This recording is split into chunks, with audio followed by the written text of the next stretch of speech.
Rubah Via Valen digeruduk belasan orang. Sosok adik Via Valen dilaporkan ke polisi kasus penggelapan motor. Inilah sosok adik Via Valen yang dilaporkan polisi usai rumah sang kakak digeruduk. Diketahui belasan orang yang menggeruduk rumah Via Valen yang berada di Desa Kalitengah, Kecamatan Tanggulangin, Sidoarjo, Jawa Timur, Senin 22 April 2024. Penasihat Hukum Aliansi Arek Sidoarjo Pramada Pratama Putra mengatakan aksi tersebut dilakukan kelompok lantaran salah satu anggotanya, Aditya, dirugikan oleh adik Via Valen.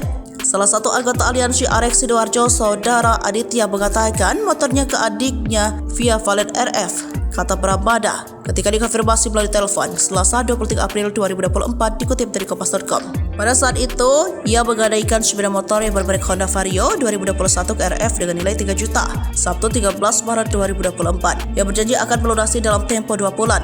Tapi dalam waktu 15 hari itu mau diambil sepeda motor ini, tapi adiknya Via Valen mengatakan bahwa sepeda ini sudah dilempar lagi atau nggak tahu keberadaannya ada di mana jelasnya. Setelah itu tidak bisa dihubungi, kontaknya diblokir. RF ini sekarang tidak diketahui keberadaannya di mana, tambahnya. Hingga akhirnya sejumlah anggota Aliansi Arek Sidoarjo pun memutuskan mendatangi rumah Via Valen. Mereka berharap kakaknya bisa membantu menyelesaikan perkara tersebut.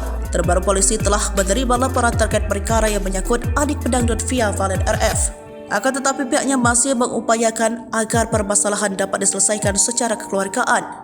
Kapolsek Tanggulangin, Kabupaten Sidoarjo, Kompol IKP Atmakiri mengatakan kasus itu dilaporkan usai Aliansi Arek Sidoarjo mendatangi rumah Via Valen di Desa Kalitengah, Senin 22 April 2024. Atmagiri pun mengatakan kelompok itu berniat meminta agar sepeda motor salah satu anggotanya dikembalikan sebab pelapor sudah memiliki uang dan berniat membayar utangnya. Akan tetapi pihak keluarga Via Valen tidak ada yang mau menemui kelompok tersebut. Oleh karena itu polisi akan memanggil adik penyanyi lagu Sayang untuk dimintai keterangan. Atmagiri mengungkapkan pihak pelapor sebenarnya hanya berharap terlapor memenuhi kewajibannya. Dengan demikian laporan yang sudah masuk masih ada kemungkinan dicabut.